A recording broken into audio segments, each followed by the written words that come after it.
إن تنصروا الله ينصركم ويثبت أقدامكم.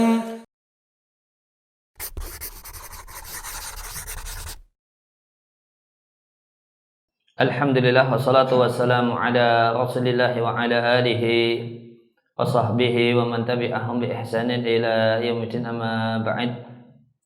Kaum muslimin dan muslimah rahimani wa rahimakumullah, kita masuk pada hadis yang ke-13 di Al-Arba'un Al-Qalbiyah karya Syekh Shalih Al-Munajjid hafizahullahu ta'ala, yaitu hadis dari Ibunda Aisyah radhiyallahu anha. Beliau menyampaikan adalah Nabi Shallallahu Alaihi Wasallam itu berdoa dengan kalimat sebagai berikut: Allahumma ya Allah, sesungguhnya aku berlindung, meminta perlindungan kepadamu dari fitnatin nar, dari fitnah neraka.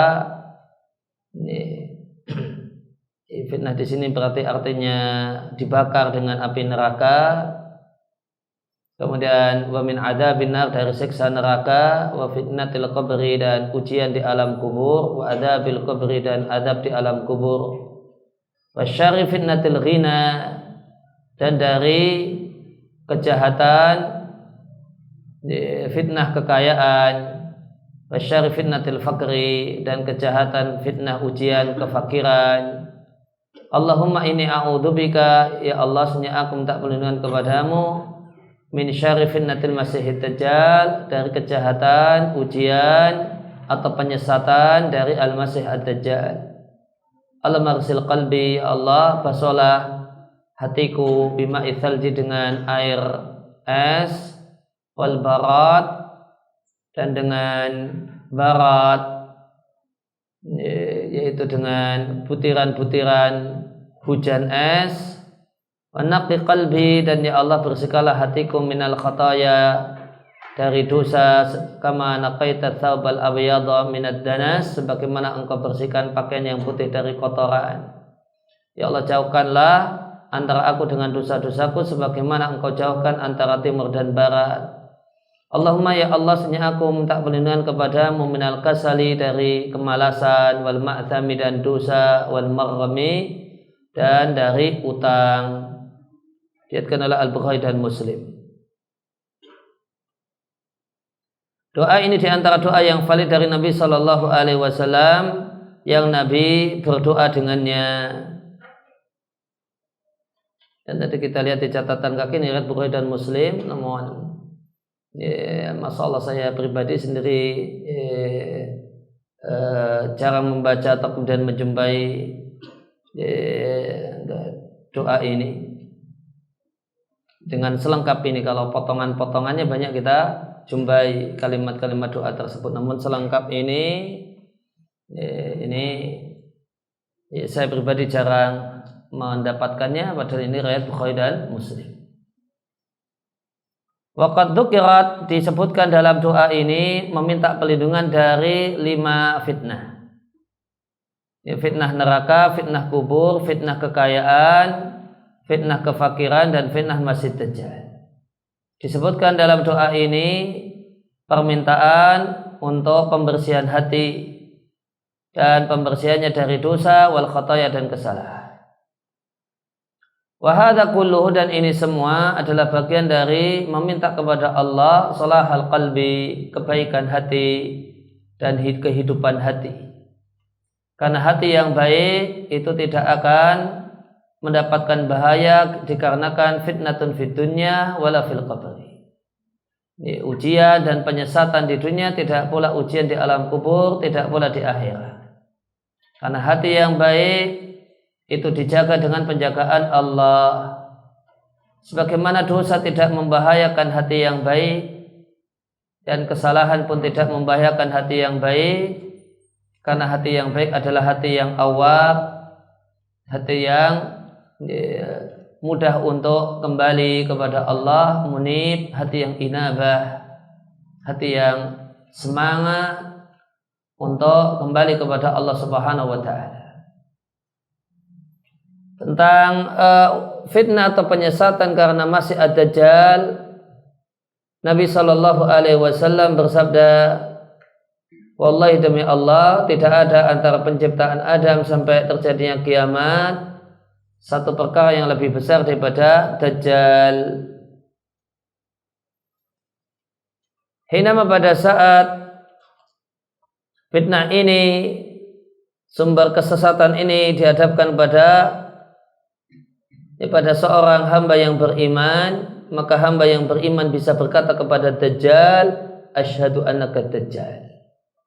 Saya bersaksi bahwa engkau adalah Dajjal yang telah diceritakan kepada kami tentang dirimu oleh Rasulullah sallallahu alaihi wasallam. Fayaqulu Dajjal, kemudian Dajjal mengatakan, apa pendapat kalian jika aku bunuh orang ini kemudian aku hidupkan? Apakah kalian ragu tentang diriku, bahasanya dirinya adalah Tuhan? Maka para pengikutnya mengatakan tidak. Fayaqtuluhu, maka Dajjal kemudian membunuh orang beriman tadi, kemudian menghidupkannya. Fayaqulu hina yuhyihi, maka orang yang hamba yang beriman tadi mengatakan ketika dihidupkan oleh Dajjal, wallahi demi Allah, ma kuntu fika asyadda basyiratan minnil yauma. Tidaklah aku lebih mengenal dirimu dibandingkan hari ini.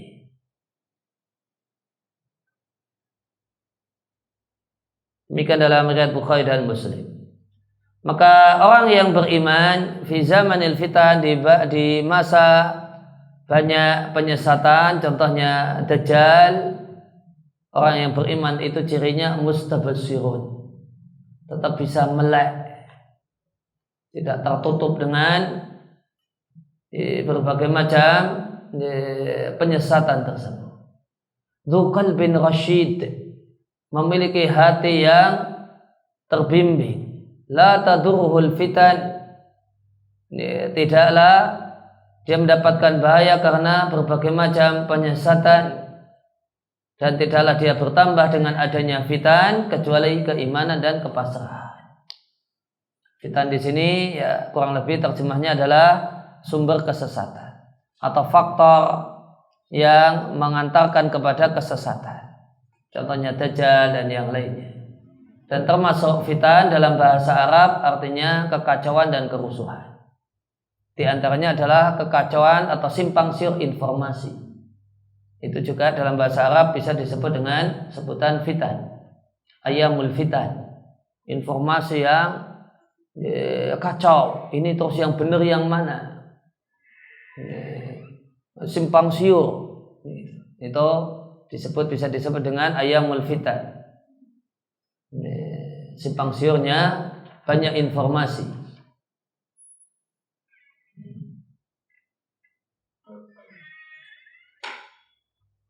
Karena simpang siur sehingga respon banyak orang adalah berselisih pendapat. Akhirnya ada pro dan kontra. Ada pro dan kontra.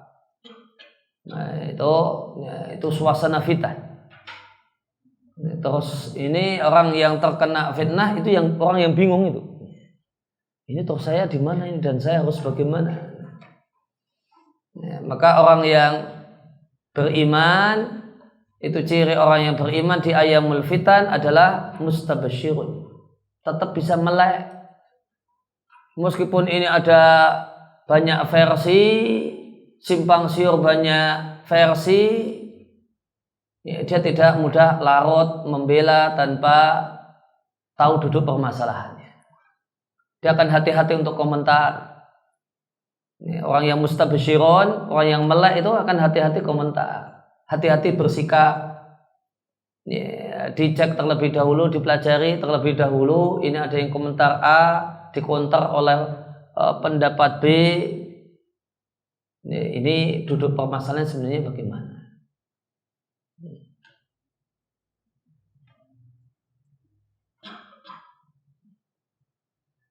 Sehingga dan dia adalah seorang punya hati yang rasyid, hati yang terbimbing. Hati terbimbing ini dia tidak mudah mengikuti arah angin. Kalau santer, A kemudian ikut-ikutan A, usanter arusnya B ikut-ikutan B. Nah, itu bukan hati yang terbimbing itu.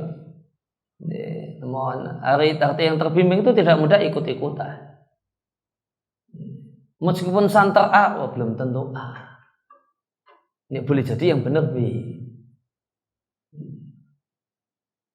Sehingga kemudian dia berjalan hati seorang yang betul-betul beriman itu terbimbing dengan ilmu. Dia akan dan di antara hal yang penting di antara hal yang penting ilmu yang penting di suasana fitan, suasana simpang siur, itu di antara ilmu yang penting adalah bedakan antara mana data dan fakta dan mana opini atau penafsiran dan kesimpulan. Itu penting.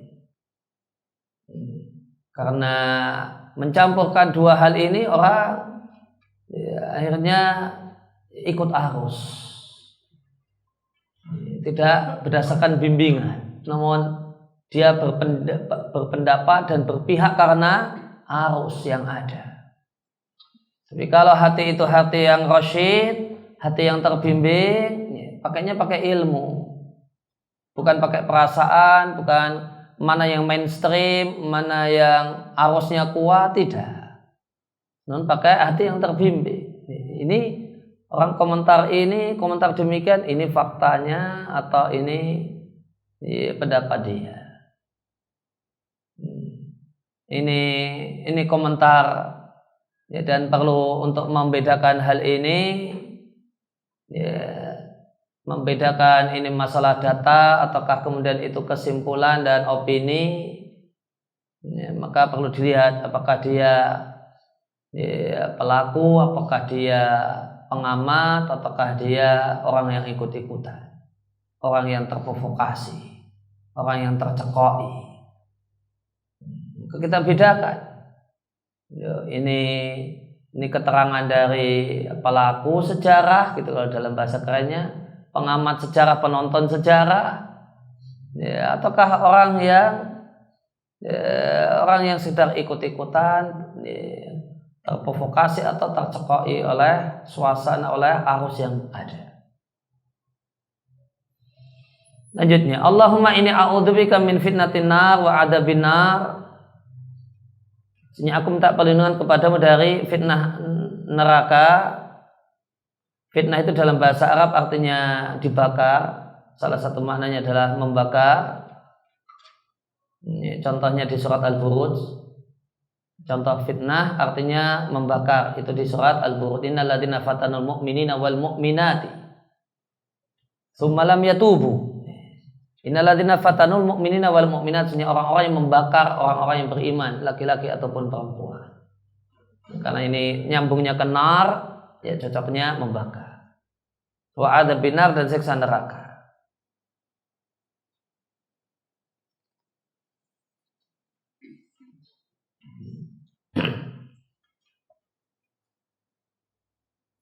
Namun kalau di sini ada dikutip pendapat Al-Hafidz Ibnu Hajar, beliau menyampaikan yang dimaksud dengan fitnah nar adalah pertanyaan malaikat penjaga neraka. Yang pertanyaan itu ala sabili taubih, dalam rangka mencela.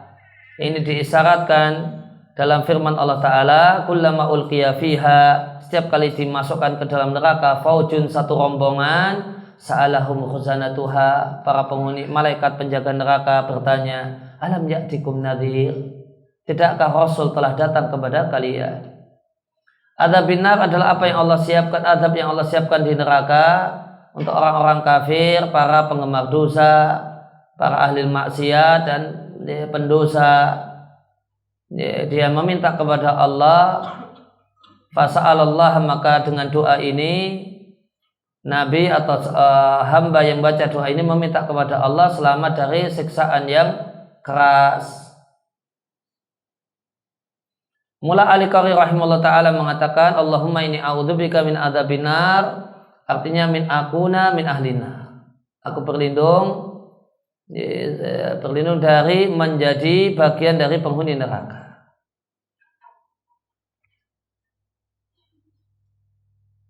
Wa fitnatin nar, fitnah yang mengantarkan ke neraka.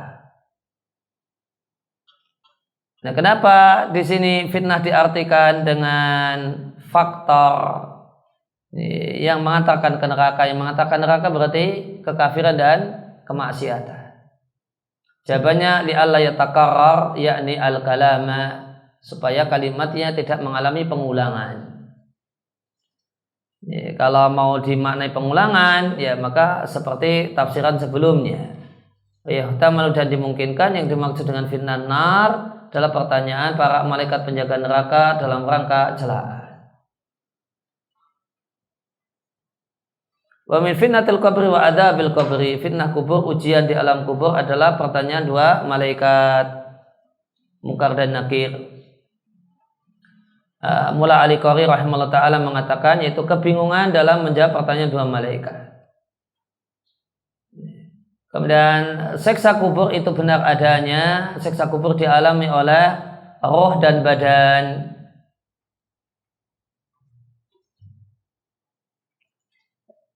Sebagaimana perkataan Syekhul Islam Ibnu Taimiyah rahimahullah ta'ala, siksa kubur dan nikmat kubur dialami oleh jiwa dan badan jami'an dua-duanya dengan sepakat Ahlussunnah wal Jamaah. Maka jiwa itu tuna'am diberi nikmat dan diadab bersendirian dari badan, dan diadab bersambung dengan badan, dan badan bersambung dengan jiwa, sehingga nikmat kubur dan adab kubur itu alaihima untuk badan dan jiwa fi hadhil hal, dalam kondisi ini mujtami'aini, bareng-bareng sebagaimana tertuju untuk roh bersendirian dari badan.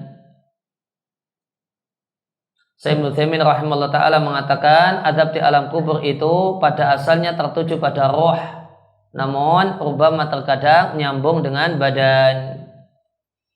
Dan dari kejahatan fitnah kekayaan dan kejahatan fitnah kefakiran, An-Nawawi rahimahullah ta'ala menyampaikan Nabi minta perlindungan, Nabi sallallahu alaihi wasallam minta perlindungan dari fitnah kekayaan dan fitnah kefakiran, karena keduanya adalah dua kondisi tukhsya, dikhawatirkan terjadinya fitnah, yaitu belok dari jalan yang benar, fihima, di dua kondisi ini, ketika kondisi kaya dan ketika kondisi fakir.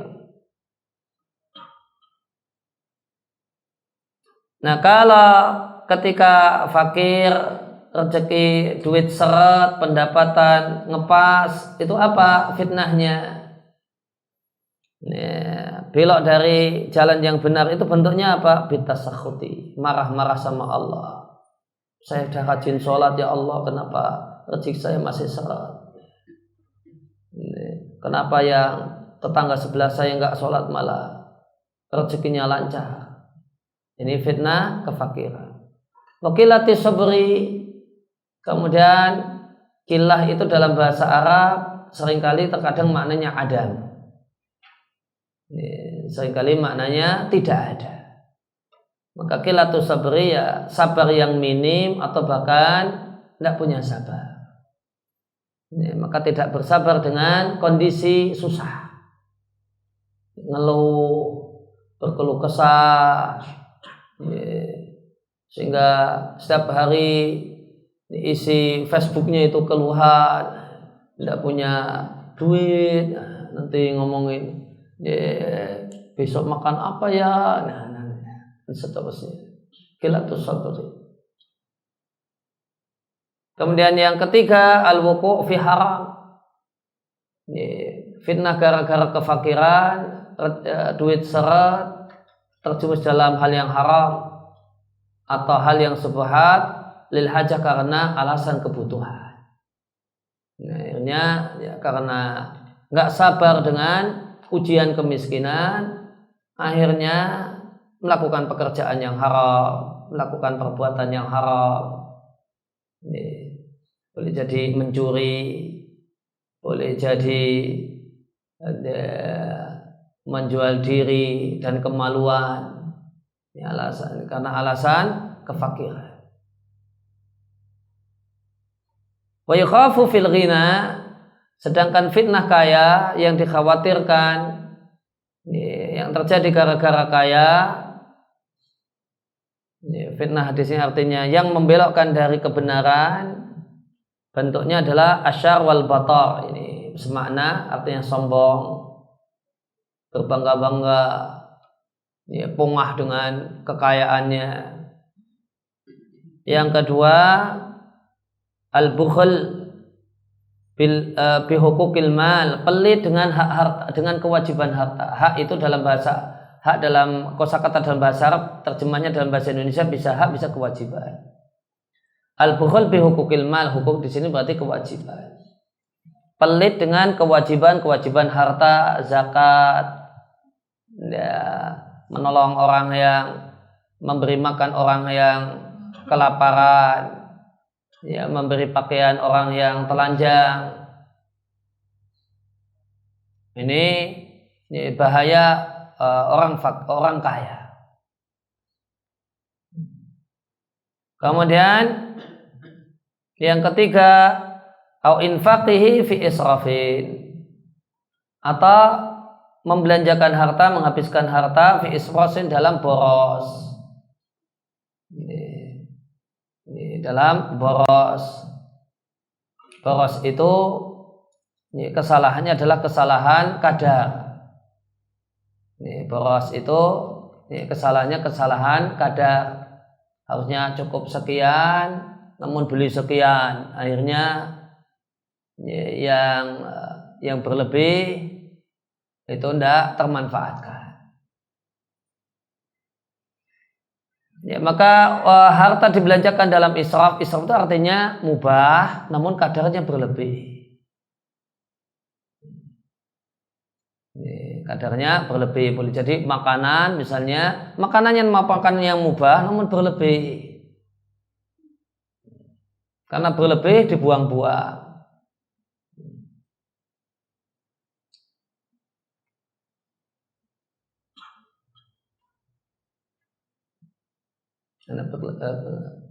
Karena berlebih maka dibuang-buang. Nah, terjadilah israf. Perlu diketahui kalau kita lihat banyak orang Saudi itu sukanya israf dalam masalah makanan. Jadi misalnya nraktir temannya itu porsinya berlebih. Nah, kalau orang Saudi itu suka israf dalam makanan ada sebabnya. Sebabnya itu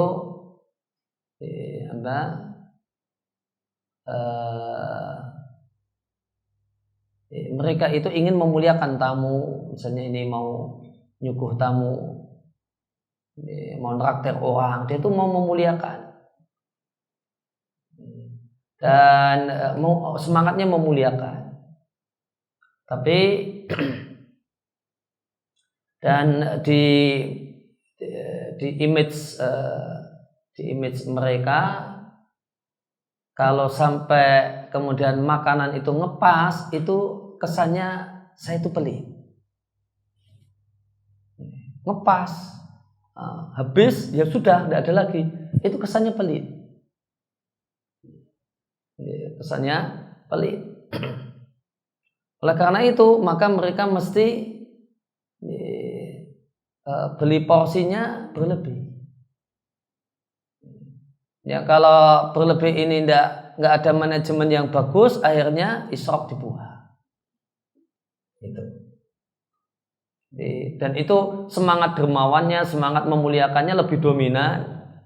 Cuma nggak ada manajemen dalam hal tersebut, ya, akhirnya jadinya berlebih, akhirnya dibuang ke tempat sampah misalnya. Sehingga saya pernah dapat cerita kalau saya Abdul Razak itu punya manajemen dalam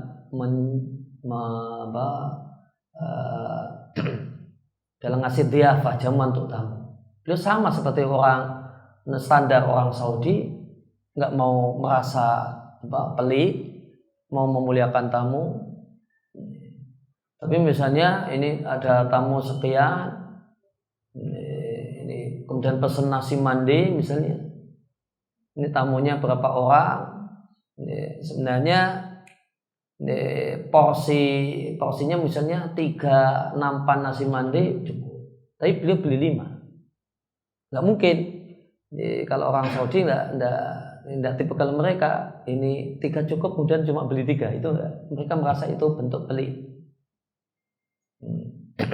Namun 3 tapi belinya 5, tapi 5 itu tidak dibuka semua. 5 itu tidak dibuka semua,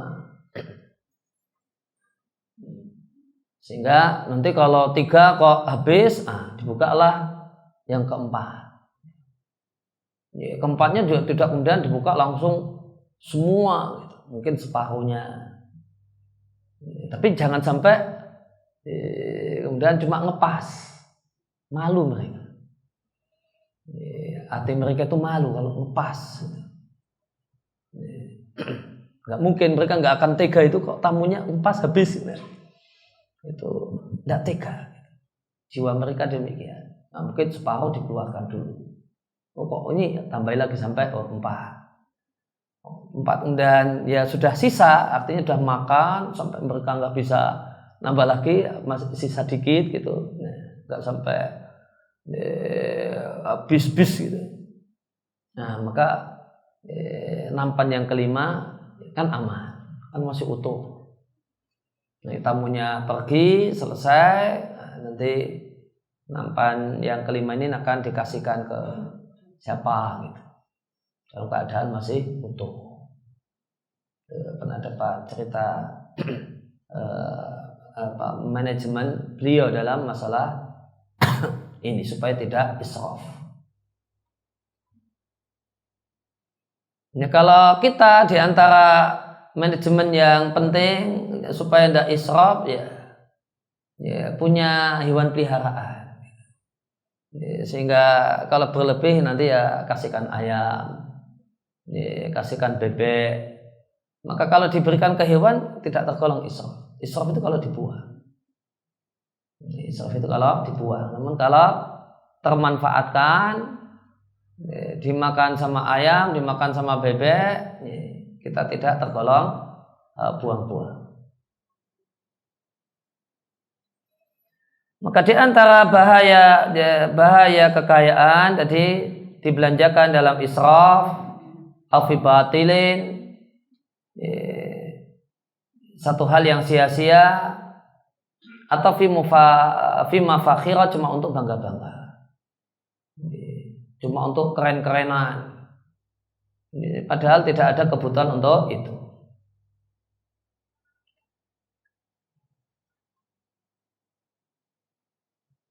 Nah, ada pembahasan menarik ini. 5 dakal, kenapa bunyi doanya syari fitnatil ghina wa syari fitnatil faqri? Kenapa tidak bunyinya fitnatil ghina, fitnatil faqri? Kenapa ada tambahan kata-kata syar?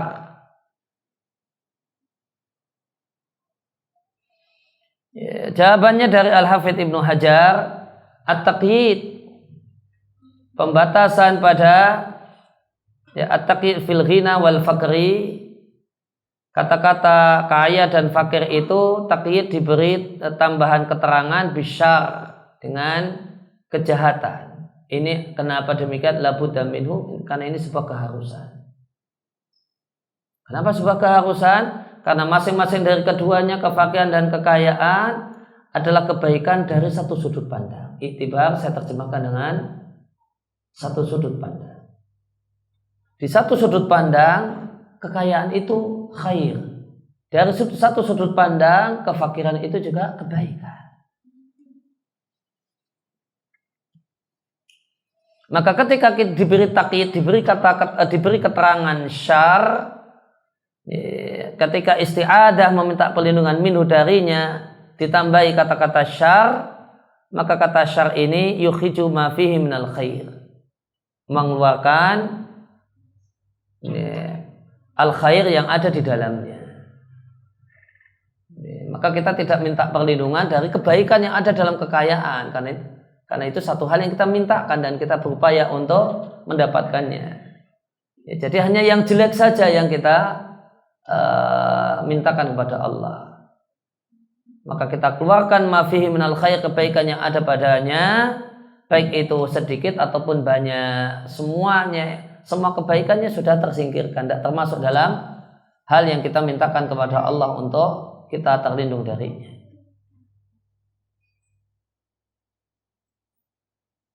At-Tibi mengatakan fitnah di sini jika ditafsirkan dengan mihnah, dengan ujian dan musibah, maka syarnya, kejahatannya adalah seorang itu tidak sabar menghadapi awaiha,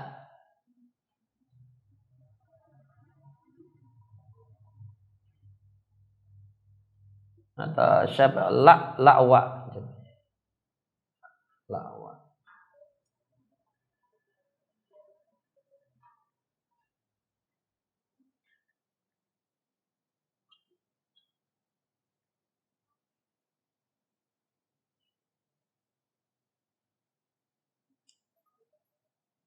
La'wa itu dhikul ma'isyah, sempitnya penghidupan, susahnya hidup. Ya, kesusahannya begitu saja. Wa yajza' minha, kalau kesah karenanya.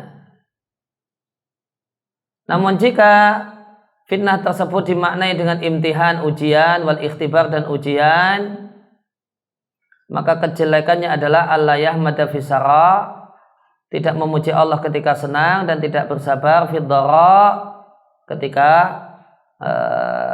ketika susah. Allahumma inni a'udzubika min syarri fitnatil masiihid dajjal.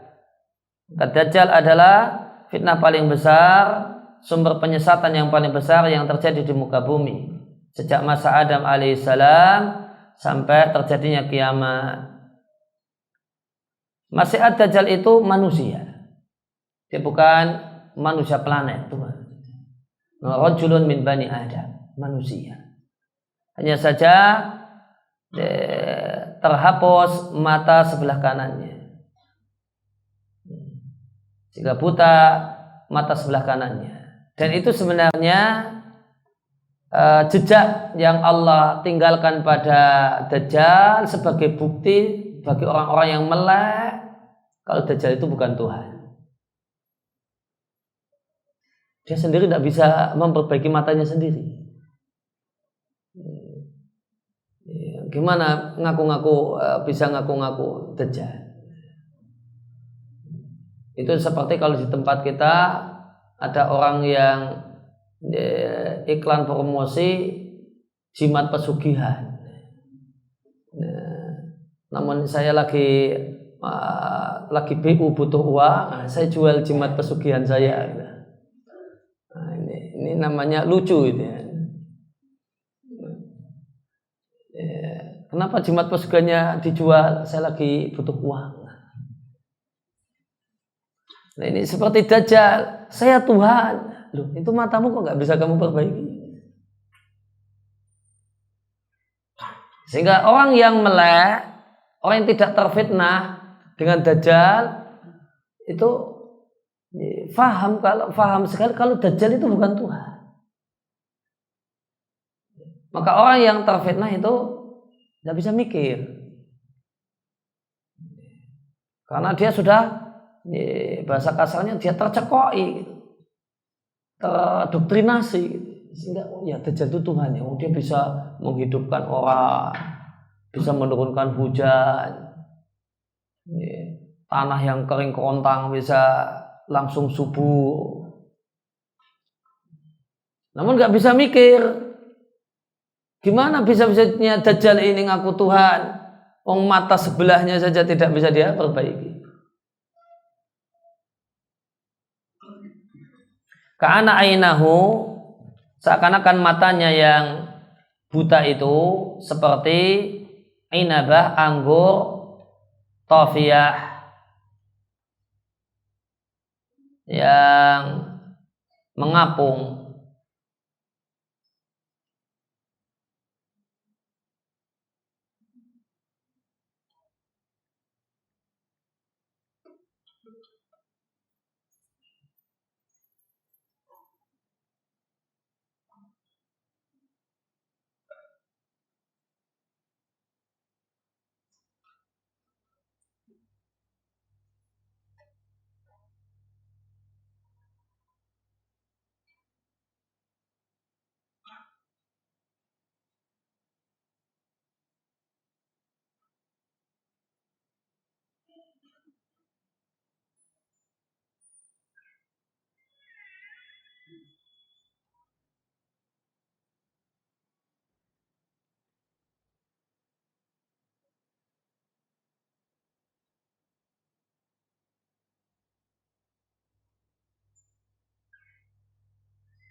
Nah, wahada, dan ini adalah tanda Dajjal yang paling menonjol, tertulis di antara dua matanya, kafirun.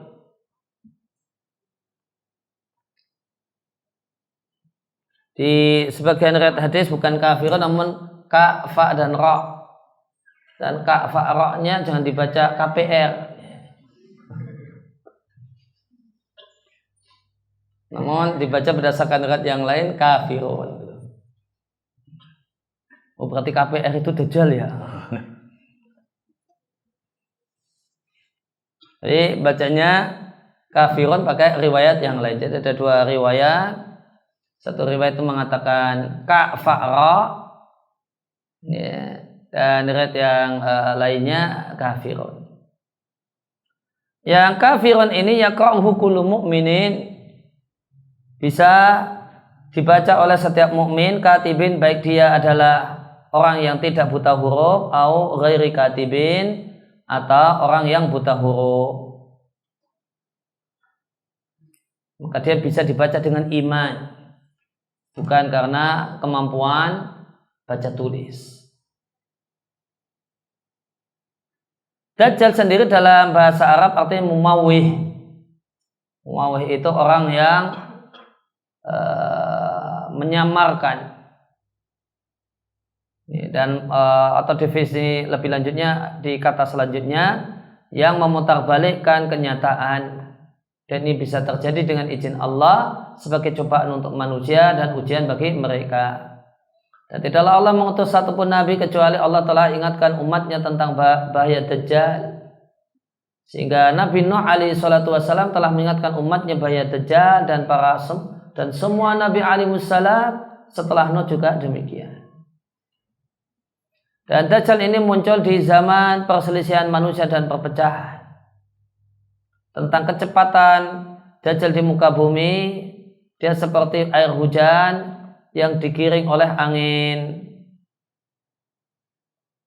Atau catatan kaki, yang dimaksud guys di sini mendung.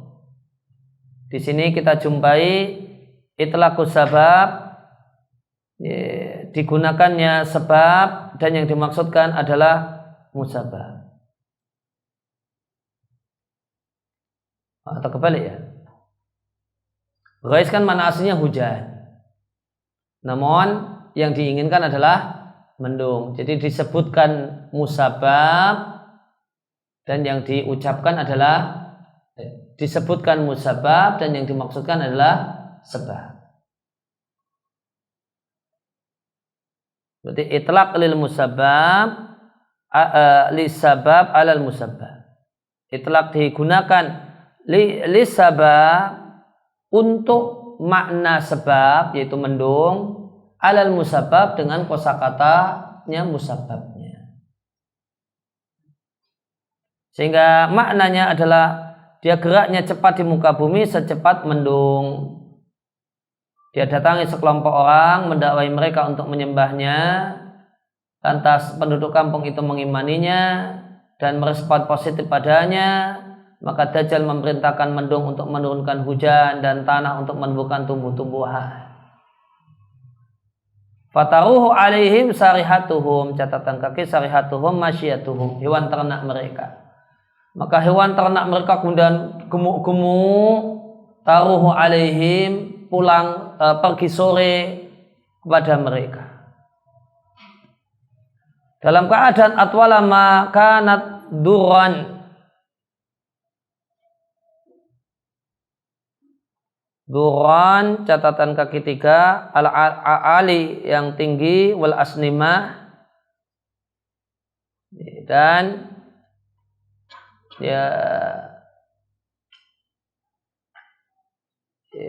Dura itu jamak dari durwah, artinya puncak. Asnimah punuk. Atwala makana duran, maka punuknya itu punuk yang tertinggi. Sebelumnya tidak pernah setinggi itu. Wa asbarahu duru'an, duru'an embing susu. Embing susunya itu paling penuh. Asbar di sini maknanya atwal, embing susunya paling panjang. Ini kenapa? Dikasratil laban, karena banyaknya susu yang terkandung di dalamnya. Kemudian amaddahu khawasir, amaddah paling panjang, khawasir itu pinggangnya atau perutnya. Likasrati imtilaiha, karena demikian penuhnya perutnya, minasyabai, karena kenyang. Tumayati, kemudian Dajjal mendatangi sekelompok masyarakat yang lain, mendakwai mereka, namun mereka menolak perkataan Dajjal, pengakuan Dajjal sebagai Tuhan.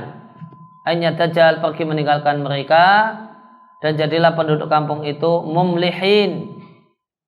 Mumlihin dari kata-kata mahal, artinya jadab wal qahd.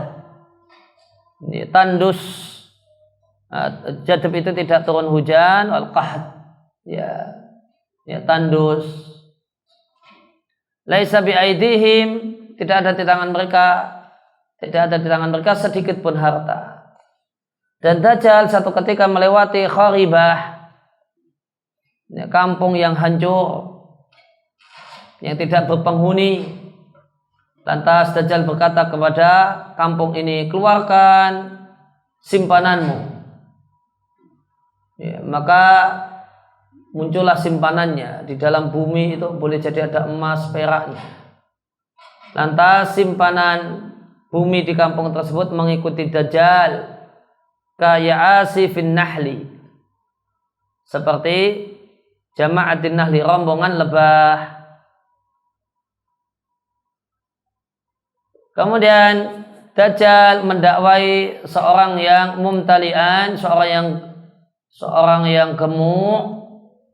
Mumtalian artinya penuh, ya, makna letaknya penuh, yaitu gemuk atau padat, ya. Syababa, dan muda. Dia tebas dengan pedang, dan orang tersebut dia potong menjadi dua bagian. Jaslatain maknanya qit'atain. Kemudian dia panggil orang tersebut yang sudah dipotong jadi dua tadi, dipanggil fayuqbil, lantas datang dalam keadaan berseri-seri wajahnya dan tertawa. Pada saat Dajjal seperti itu, Allah utus Al-Masih putra Maryam, yang dia turun di Menara Putih di sisi timur kota Damaskus, dalam keadaan meletakkan dua telapak tangannya pada sayap-sayap dua malaikat yang menemani beliau turun. Idza taqta'a ra'sahu qatara, dan rambutnya Isa itu basah, sehingga ketika dia menundukkan kepala maka netes air dari rambutnya. Wa idza rafa'ahu, dan jika dia tengadahkan kepalanya, tahaddara, maka berjatuhan darinya cuman buliran-buliran kaluk-luk seperti permata. Atau cuman, itu catatan kaki 8, adalah biji perak yang dibuat dalam bentuk seperti lu'lu' permata yang besar. Artinya menetes darinya air bentuknya seperti bentuk permata dalam jernihnya. Dan air di sini disebut dengan juman, yang tadi maknanya adalah perak, karena mirip dengan perak dalam sofa, dalam kejernihannya. Fala yahilut, maka tidaklah halal bagi orang kafir yang menjumpai bau napasnya Isa kecuali mati. Maka semua orang kafir yang mencium bau napasnya Nabi Isa mati. Terus napasnya sejauh mana? Wa nafasuhu yantahi haitsu yantahi tarfuhu. Ya, napasnya itu, bau napasnya itu sejauh mata memandangnya. Kalau dia memandang, anggap saja pandangan terbuka 2 kilo, maka radius orang kafir 2 kilo itu mati semua. Dengan cukup mencium bau napas Isa. Maka Isa kemudian mencari Dajjal dan bisa menangkap Dajjal di Babul Lut, kemudian membunuhnya.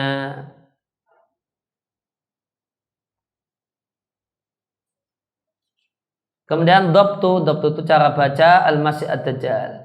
Sebagiannya membaca Al-Masih pakai kha, ada juga yang baca Misih. Mimnya di kasrah dan sinnya di tasdid.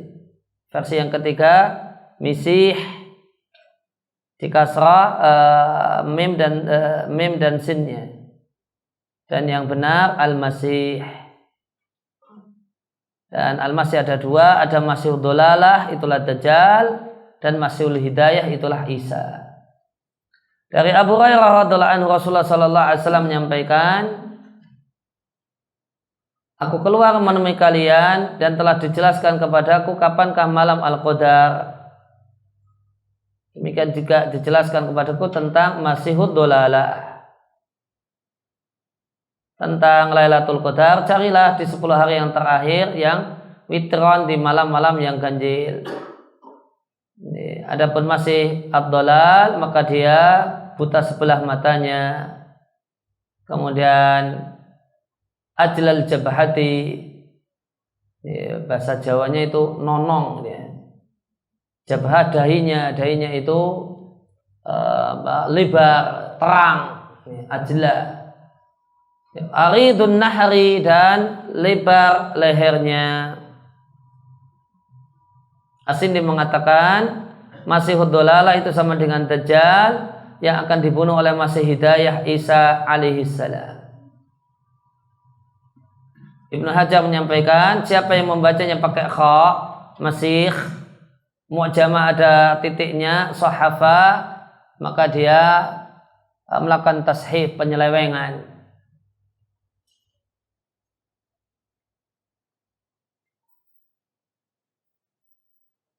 Nah, kenapa Dajjal disebut Masih? Guru kami Majduddin Syirazi, penulis kitab Al-Qamus dalam Lughah, menghikayatkan terkumpul lahu untuk beliau pendapat-pendapat tentang sebab penamaan Dajjal dengan Masih, terkumpul ada 50 pendapat.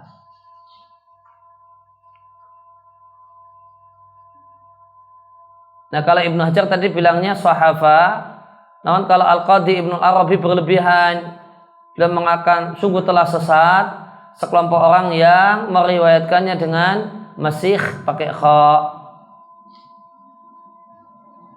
Sebagian lagi mentasydidkan sin dengan alasan membedakan antara dia dengan Masih Isa putra Maryam. Demikian anggapan mereka. Padahal Nabi sallallahu alaihi wasallam telah membedakan keduanya dengan sabdanya tentang Dajjal, Masihud Dhalalah. Maka ini dalil dengan mafhum mukhalafah bahwasanya Isa adalah Masihul Huda. Maka mereka yang membacanya tadi apa? Masih yang pakai tasdid, itu mereka inginnya memuliakan Isa, namun dengan cara menyelewengkan hadis. Dan tentu tidak benar. Ibn Abdul Bar Al-Maliki rahimahullah ta'ala mengatakan Al-Masih Ibnu Maryam dan Al-Masih Ad-Dajjal lafadz keduanya itu sama menurut ulama. Demikian juga menurut pakar bahasa Arab. Sebagian perawi hadis mengatakan tentang Dajjal misih di kasrah mim dan sinnya. Dan di antara mereka-nya berarti kembali ke ruwat, ada yang membacanya bil kha. Dan itu semua menurut para ulama adalah sebuah kesalahan. Ya Allah, basuhlah hatiku dengan air es dan barad. Dalam satu riwayat yang sahihain itu Allah maghsil khotoyaya, ya Allah bersihkanlah dosa-dosaku dengan air es dan barad. Wahuma, dan dua redaksi ini semakna.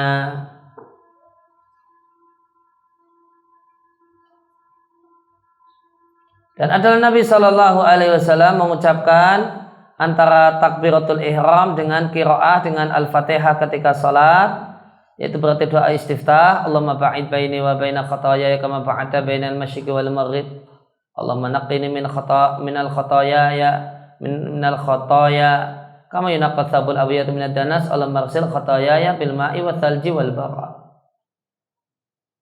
Ibnu Rajab rahimahullah ta'ala mengutip perkataan Al-Khattabi Asy-Syafi'i, Allahumma ighsil khataaya bil ma'i wa thalji wal barad. Hiya amsal, ini adalah sekedar permisalan. Nabi tidak menginginkan spesifik dari nama-nama ini. Wa inama, hanyalah Nabi menginginkan untuk taukid, menegaskan at-tadhhir dalam pembersihan.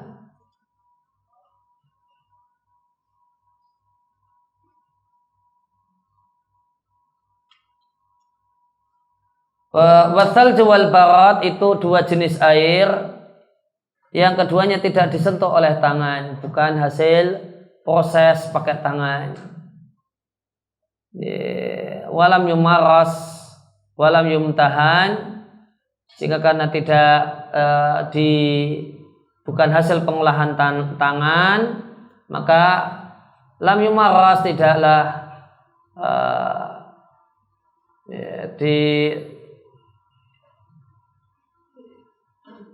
disentuh, wala yumtahan, tidak pula dihinakan.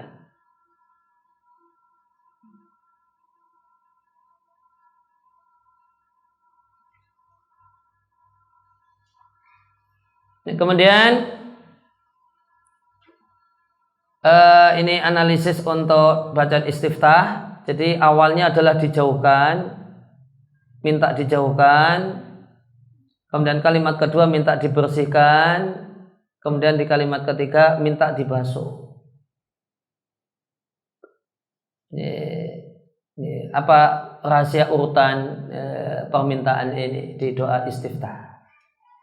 Wala makana dzunub, karena dosa itu memiliki efek pada hati berupa kotor, yang ini disebutkan dalam firman Allah Ta'ala dengan sebutan ron.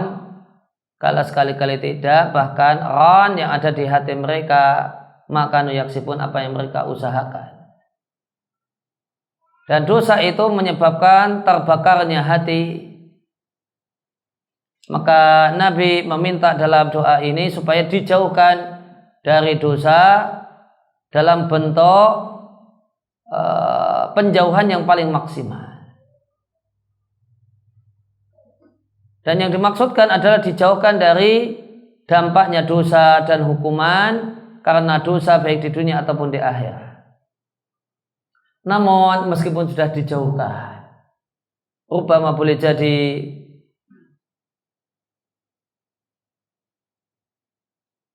rubama dakhala fihi, dan rubama boleh jadi termasuk dalam hal ini mubaadah, jarak yang jauh, baina ma quddira minha, di antara apa yang terjadi, apa yang ditakdirkan minha darinya.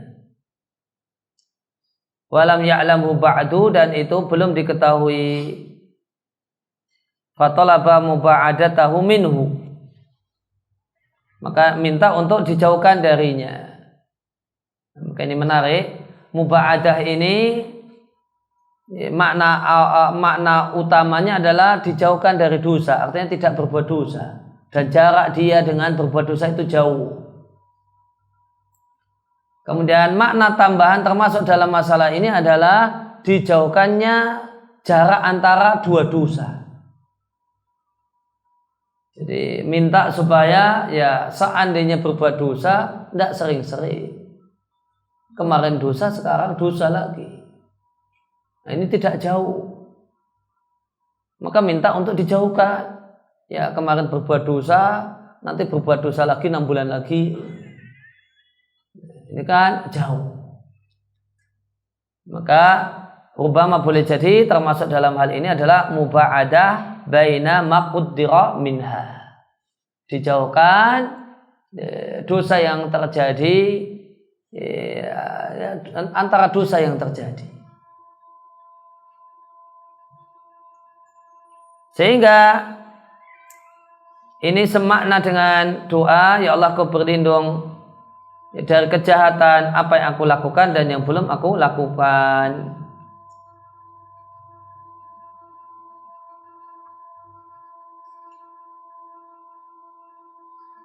Kemudian setelah itu baru meminta ayunaka qalbahu minan danasiha. Ini ya karena meskipun sudah dijauhkan boleh jadi tetap terjumus. Sehingga minta agar hatinya dibersihkan dari kotorannya sebagaimana kain putih dibersihkan dari kotoran. Artinya bersihnya betul-betul bersih tanpa meninggalkan jejak sedikit pun. Nah, itu aspek kotornya. Dan dosa itu punya aspek panas. Dosa itu punya unsur kotor, punya unsur panas. Unsur kotornya minta untuk dibersihkan sebagaimana kain putih dibersihkan. Unsur panasnya dilawan dengan yang dingin-dingin. Wa talaba dan minta dipadamkan unsur panas dari dosa. Dan bagaimana dosa itu membakar hati.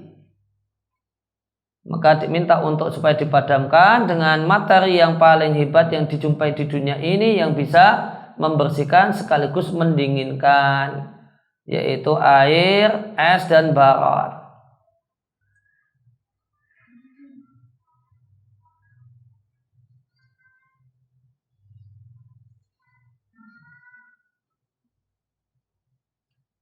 Ini barat itu yang jatuh saat hujan es. Saat terjadi hujan es, nah, yang jatuh itu namanya barat. Di tempat kita barat itu diterjemahkan dengan embun. Dan itu salah kaprah yang sudah turun-temurun. Barat itu bukan embun.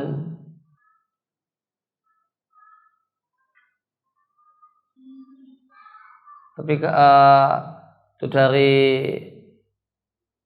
buku-buku yang buku terjemahan yang mungkin diterjemahkan di zaman kakek atau bapak kita gitu.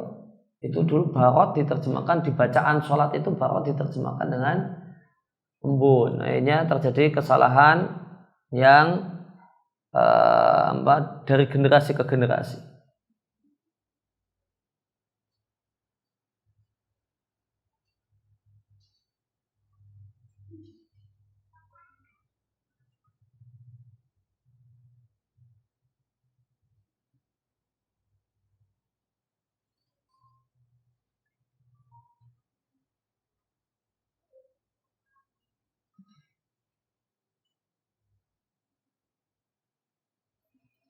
Barat di kamus disebut alma al-jamid, air beku, yanzilu minas sahab, turun dari mendung, qita'an sigaran, potongan kecil-kecil.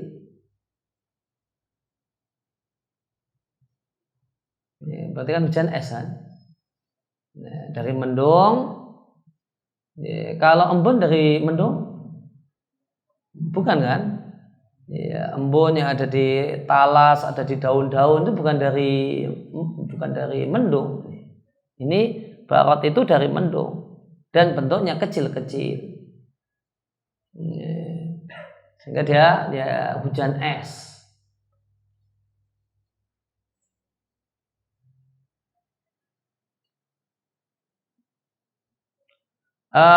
Turi Bushti rahimahullah ta'ala mengatakan Nabi menyebutkan berbagai macam alat pembersih yang turun dari langit. Alat yang tidaklah mungkin terwujud taharah sempurna kecuali dengan salah satunya. Tibyanan dalam rangka menjelaskan jenis-jenis ampunan yang tidak ada tempat selamat dari dosa kecuali dengannya. Sehingga maknanya, ya Allah bersihkanlah aku dari dosa-dosaku dengan berbagai macam ampunanmu. Alatihya fi tamhisi dzunub, yang itu dalam membersihkan dosa seperti 3 macam materi ini dalam membersihkan arjas wal auzar, dalam menghilangkan kotoran, wal auzar dan dosa, dan menghilangkan junub serta menghilangkan hadas. Wakil dan ada yang menjelaskan disebutkan salju dan hujan es khassa secara khusus karena keduanya ini penciptaannya lam yusta'mala, tidaklah yusta'mala dipakai, tidaklah jadi penciptaannya itu bukanlah yusta'mal dipakai oleh manusia. Dalam tanal huma al-aidi, tidak dipegang oleh tangan, tidaklah kaki itu memasukinya, sebagaimana air-air yang lainnya yang bercampur dengan tanah atau mengalir di sungai atau dikumpulkan fil hiyat, di telaga. Fahuma, sehingga es dan barot itu yang paling berhak untuk terwujudnya kesempurnaan taharah.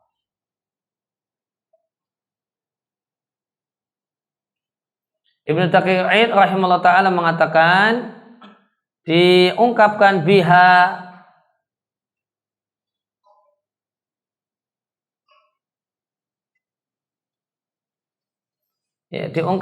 biha dengan ini 3 jenis tadi, alma wa thalji wal barat an ghayatil mahwi. Makna yang diinginkan adalah penghapusan yang sempurna. Karena kain yang telah berulang-ulang padanya 3 benda pembersih, maka dia fi ghayatin naqa, sangat-sangat bersih. Dan dimungkinkan bahasa yang dimaksudkan masing-masing dari 3 benda ini, air, es, dan barat, adalah majas an sifatin, dari sifat yang terwujud dengannya penghapusan. Sehingga ini semisal firman Allah Ta'ala, wa'fu anna waghfir lana warhamna. Ini ada penghapusan dosa dalam bentuk maaf, ada dengan bentuk maghfirah, ada penghapusan dosa dalam bentuk rahmah. Jadi masing-masing itu sebenarnya mewakili satu hal. Yang intinya 3 hal tersebut adalah jenis-jenis penghapusan.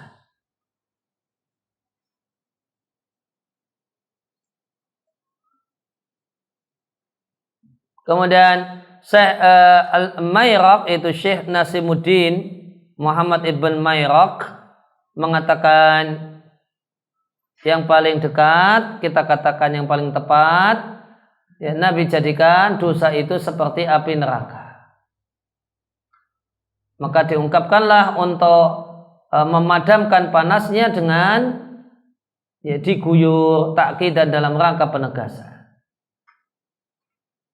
Dan dimungkinkan bahasanya dalam 3 doa ini terdapat isyarat tentang 3 waktu.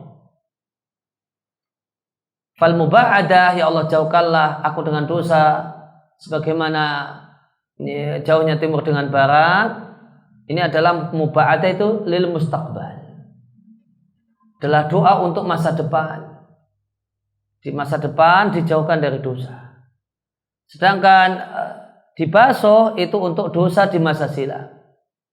Sedangkan tangqiyah wa naqini min khotoyaya, tangqiyah naqini itu lil hal, untuk dosa sekarang.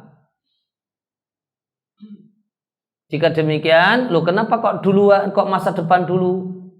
Di kehidupan masa depan dijauhkan dari dosa, sekarang ditanqiyah, yang kemarin dirusel. Karena takdimul mustaqbal, didahulukanlah kondisi di masa depan untuk perhatian mencegah apa yang akan datang sebelum mencegah apa yang hasolat telah terjadi. Namun mungkin juga maknanya adalah muba'adah, dijauhkan untuk dosa-dosa yang belum pernah terjadi sama sekali. Sedangkan tanqiyah, pembersihan itu untuk sekarang dan masa depan, dan ghusl, diguyur dan dibasuh, itu untuk yang semua yang telah terjadi. Kemudian beragamnya alat untuk membasuh, ada air, ada es, ada barat untuk mengisyaratkan berbagai macam jenis maghfirah yang berkenaan dengan dosa dan tingkatan-tingkatannya.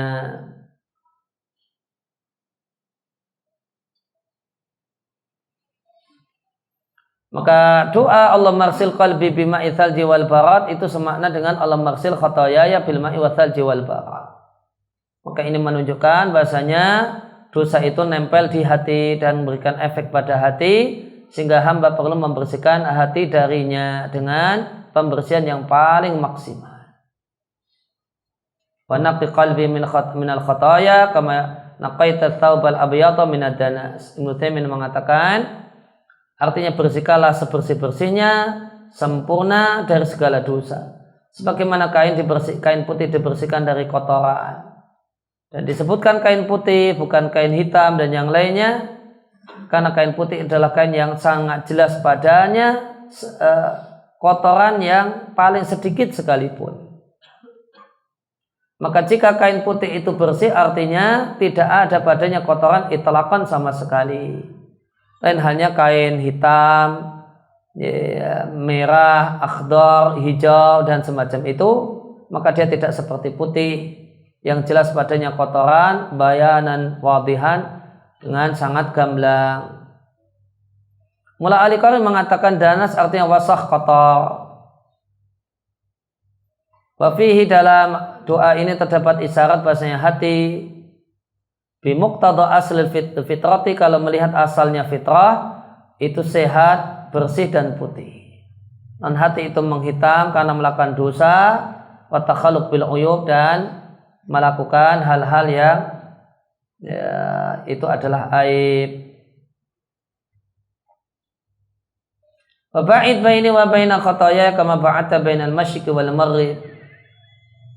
Yang dimaksud dengan muba'adah, dijauhkan, adalah penghapusan apa yang telah terjadi dan dijaga dari apa yang akan terjadi. Hakikat dijauhkan inama hiya fi zaman, dalam waktu dan dalam tempat. Titik kesamaan antara titik kesamaan adalah bertemunya timur dengan barat itu mustahil.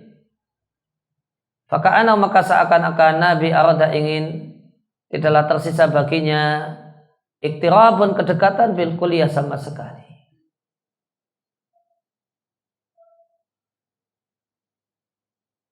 Mula Al-Qari mengatakan,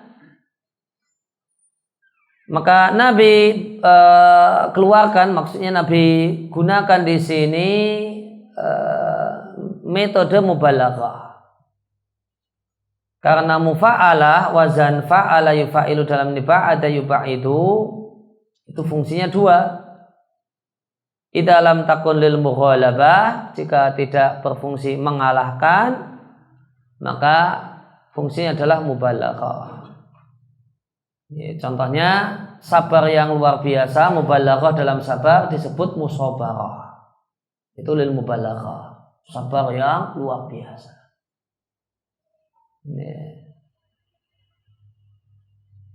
Ya, kalau mughalabah, berusaha untuk memenangkan, ya, misalnya ada muqatalah, atau mudharabah, saling mukul.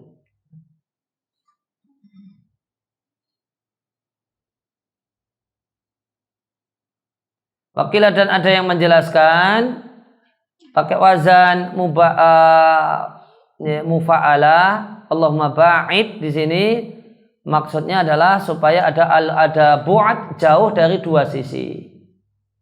Sehingga seakan-akan dikatakan, ya Allah jauhkanlah aku, antara aku dengan dosa-dosaku, dan jauhkanlah dia dosa-dosaku dengan diriku. Kemudian khotoya di sini bisa jadi maknanya adalah lahiqah di masa depan, sesuatu yang menyusul. Sehingga maknanya jika ditakdirkan aku berbuat dosa, maka jauhkanlah antara aku dengan dia. Wal maksud, dan yang dimaksudkan adalah ma sayati, apa yang akan terjadi. Atau khotoya di sini artinya sabiqah, sudah terjadi. Maka maknanya adalah penghapusan, pengampunan untuk apa yang telah terjadi. Ya Allah, aku berlindung kepadamu dari malas.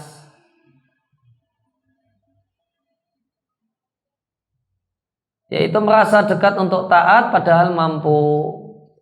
At-Tibi mengatakan definisi malas adalah at-tathaqulu, merasa berat untuk melakukan sesuatu yang tidak sepatutnya merasa berat. Tidak sepatutnya merasa berat karenanya. Dan malas itu terjadi bi'adami inbi'asin nafsi, karena jiwa itu tidak bangkit untuk melakukan hal yang positif. Ma'adhuril istita'ah, padahal jelas mampu.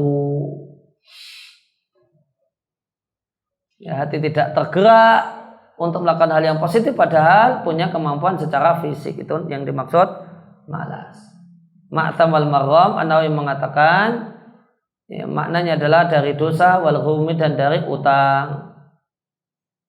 Al-Hafidz Ibnu Hajar mengatakan al-ma'tam adalah ma yaqtadi al-ithma, yang berdampak dosa. Maram adalah yang berdampak ya, al-ghurma. Al-ghurma adalah ma yalzamu saksu ada'uhu, semua yang wajib dibayarkan, katain seperti utang. Mula al-Qari mengatakan ma'tham boleh jadi adalah masdar dari athima rajulu au ma fi ithmu, itu masdar dari athima artinya berbuat dosa, atau ma'tham artinya ma fil ithmu, semua yang mengandung dosa, atau ma yujibul ithma, hal yang menyebabkan dosa. Sedangkan maram adalah semua yang wajib dibayarkan oleh seseorang. Dalam sahihain dari Bunda Aisyah radhiyallahu anha, Rasulullah sallallahu alaihi wasallam berdoa fi sholati, dalam salat, ya Allah, aku minta perlindungan kepadamu dari siksa kubur, minta perlindungan kepadamu dari fitnah Masih Dajjal, aku minta perlindungan kepadamu dari fitnah kehidupan dan kematian. Ya Allah, aku berlindung kepadamu dari ma'tham wal marram. Ada yang bertanya kepada Nabi, kenapa engkau demikian sering minta perlindungan dari marram? Nabi katakan, seorang itu jika punya utang, kalau ngomong bohong, kalau janji meleset, atau menyelisih janji, diriwayatkan Bukhari dan Muslim. Maksud dibawakannya hadis ini adalah menjelaskan pengaruh dosa dan dosa pada hati, dan seorang muslim itu senantiasa membutuhkan permintaan kepada Allah agar hatinya dibersihkan dan dijauhkan dari dosa sebagaimana timur dijauhkan dari barat.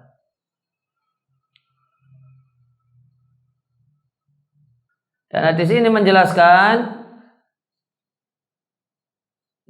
siddatan nufrah, kebencian yang besar yang wajib ada antara hati seorang muslim dengan maksiat kepada Allah, yaitu nufrah, kebencian al-muba'adah, menjauh. Sebagaimana dia adalah ketidaksukaan karena benci, wal kurhi, dan tidak suka. Sebagaimana firman Allah Ta'ala, wa kariha ilaikumul kufra wal fusuq wal isyan. Dia Allah jadikan kalian benci dengan kekafiran, kefasikan, dan kemaksiatan. Maka di hadis ini, basuhlah, jauhkanlah, dan bersihkanlah. Dan Allah katakan di surat Al-Hujurat, wa karaha ilaikum. Maka ini menunjukkan bahasanya bersihnya hati, jernihnya hati, terangnya hati, takwanya hati, lurusnya hati hanyalah ada di tangan Allah semata, zat yang membolak-balikkan hati. Dialah yang dia adalah zat yang membuat kita benci maksiat dan yang membasuh hati kita dari kotornya dan dari jejaknya. Wa yunaqi, dan membersihkan hati kita darinya dan menjauhkan antara kita dengan dosa. Seandainya bukan karena Allah, lama tentu tidaklah terjadi satupun dari hal itu. Sebagaimana seandainya bukan karena Allah Subhanahu wa ta'ala, tentu kita tidak menyembah Allah dan tidak taat kepada Allah. Sebagaimana perkataan Nabi sallallahu alaihi wasallam dan para sahabat saat hari Khandaq, saat mereka menggali parit, mereka mengatakan, wallahi laulallahu mahtadaina. Demi Allah, seandainya bukan karena Allah, kami tidak akan dapat hidayah, kami tidak bersedekah dan tidak sholat. Maka seandainya bukan karena Allah, maka tidak akan terjadilah kebaikan, dan seandainya bukan karena Allah, maka tidaklah kita akan bersih dari dosa.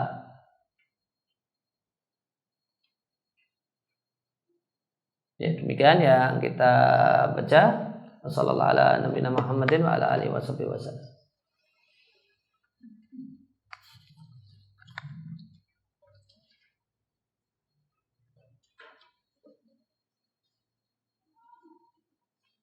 Apakah yang dimaksud zina itu sampai terjadi jima? Jawabannya itu yang disebut dengan zina hakiki, dan itu yang disebut dengan zina kemaluan. Jika sampai tidak terjadi tersebut, apakah termasuk zina? Ya, itu namanya zina. Disebut ulama zina majasi, disebut dengan zina mata, zina tangan, dan seterusnya.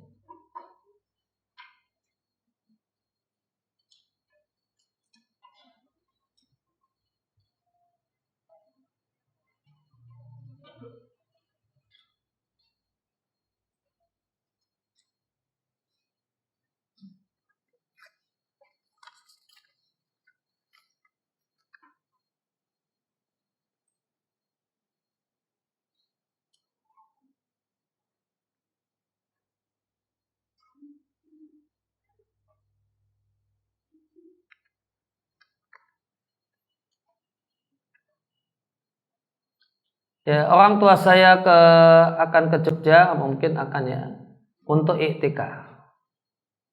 Ya, safar untuk iktikaf itu layambari. Itu rihlah untuk mengadakan perjalanan untuk melakukan ibadah mahdhah di tempat tujuan, itu tidak boleh kecuali untuk 3 masjid. Ya, tapi kalau sudah terjadi, ya, maka jika saya ikut orang tua di masjid yang sama, masjidnya masjid umum, jika di masjid yang sama dengan orang tua, apakah saya bisa memperbaiki niat dengan niat birrul walidain? Ya, tidak masalah. Ya, atau satu hal yang baik untuk membersamai orang tua dalam kasus ini, bisa bermakna berbakti kepada orang tua, meskipun sebenarnya idealnya iktikaf itu ya tidak ada interaksi atau tidak memperbanyak interaksi. Kalau berbakti pada orang tua kan harus banyak interaksi, nemenin ngobrol atau apa dan seterusnya, dan itu agak bertolak belakang dengan maksud iktikaf.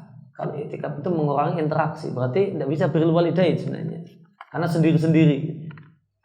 Tapi sisi birrul walidain dalam artian mungkin orang tua senang karena anaknya kelihatan karena satu masjid, satu hal yang insya Allah tidak mengapa.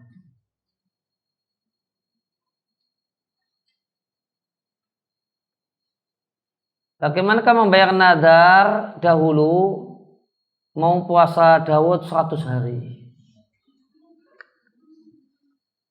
100 hari sebenarnya nggak lama ini 100 hari, cuma 3 bulan ya.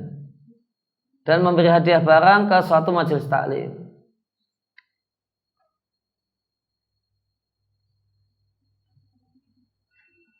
Saya belum bisa melakukan, apakah diganti dengan kafarah? Maka nadar taat wajib dilaksanakan. hukumnya wajib. Jika tidak mampu dilaksanakan, maka jika ibadah tersebut ada gantinya, maka lakukan gantinya. Kalau puasa itu ada gantinya yang senilai dengan puasa, yaitu fidyah. Maka apa yang dimaksud dengan puasa nadar 100 hari, puasa Daud 100 hari, dalam 100 hari itu berpuasa, sehingga berarti puasanya dalam 100 hari itu puasa Daud, berarti puasa Daudnya 50 hari. Ataukah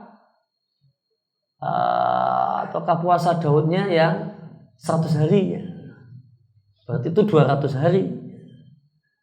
Puasanya rentang waktunya 200 hari. Nah, kemudian Daudnya dapat 100. Ya, maka kalau puasa ada amal yang setara dengan yaitu fidyah, maka dia kalau tidak mampu wajib membayar fidyah 100 hari. Jika maksudnya adalah 100 hari puasa Daud. Jadi kalau nadar memberi hadiah barang ke suatu majelis taklim, ya harus diberi. Nanti kalau sudah bisa beli, mau ngasih hadiah sound system untuk majelis taklim misalnya, ya nanti nunggu sampai punya duit, nabung dan seterusnya bisa ngasih hadiah sound system atau ngasih hadiah apa, tergantung apa yang dimaksudkan dalam nadar tersebut.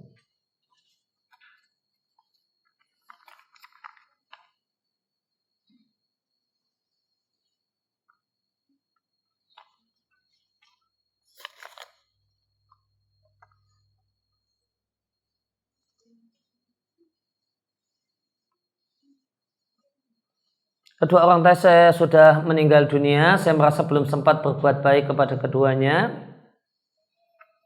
Apakah jika setiap kali saya bersedekah selalu atasnamakan kepada kedua orang tua saya, sekaligus saya juga mendapatkan pahala sedekah? Kalau yang itu dihadiahkan untuk orang lain dalam orang tua, apakah itu ada pahalanya untuk pelakunya? Wallahu a'lam, saya belum dapat penjelasan tentang hal ini.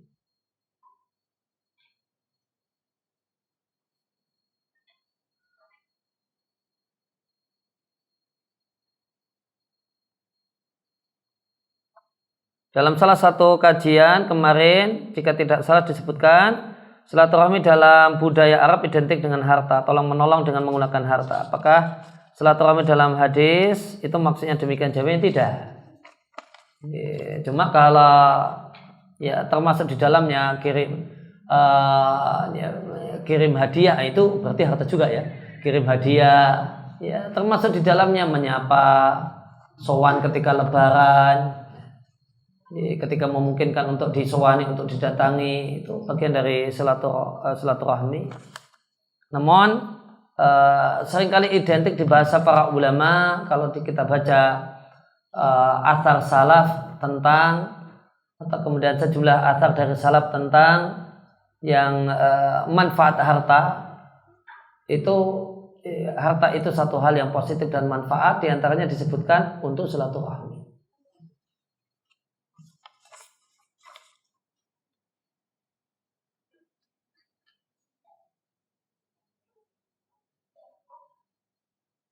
Bagaimanakah mengatasi hati yang dongkol dengan teman meskipun sudah berdamai, tapi kadang kenangan yang buruk di masa lalu masih terbawa sampai sekarang?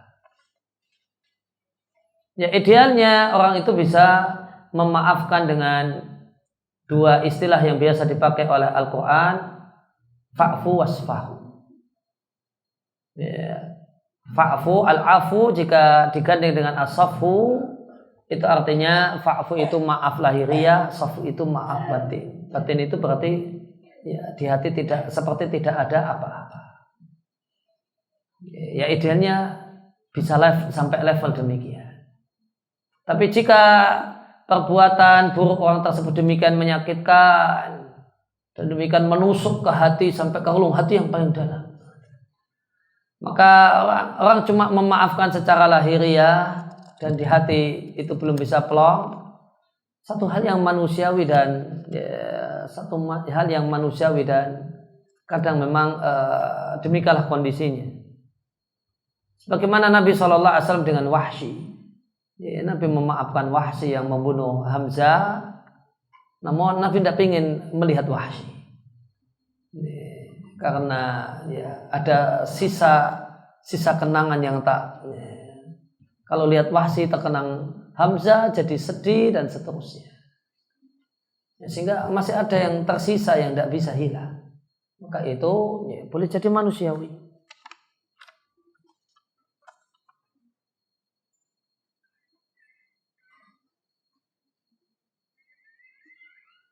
Saya mendengar kalimat manjada wajada, apakah ini bersumber dari Nabi ataukah hanya pepatah? Jawabannya hanya pepatah, kata mutiara.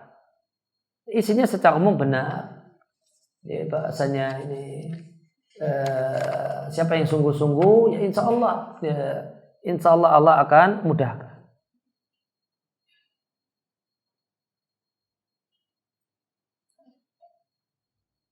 Bagaimanakah kiat agar dapat konsisten dan istiqomah? Apakah dengan terus memaksakan diri dalam melakukan ketaatan, jalur disiplin menurut penulis, menurut penanya, ataukah dengan memperkuat motivasi dari menjalankan ketaatan tersebut, jalur motivasi? Jawabannya dua-duanya. Jalur disiplin itu di bahasa Al-Quran jalur mujahadah, diperangilah dirinya sendiri, dipaksa sampai terbiasa. Kemudian kalau sudah terbiasa nanti akan jadi karakter, di samping juga motivasi-motivasi.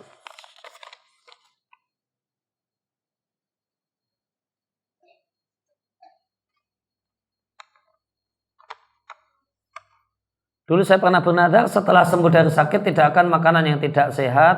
Saya tidak bisa menunaikan nadar tersebut. Apa yang sebaiknya saya kerjakan? Ini nadar mubah. Nadar mubah itu jika tidak dilakukan maka wajib bayar kafarah nadar, dan kafarah nadar sama dengan kafarah sumpah di At-Taubah ayat di surat Al-Maidah ayat 89.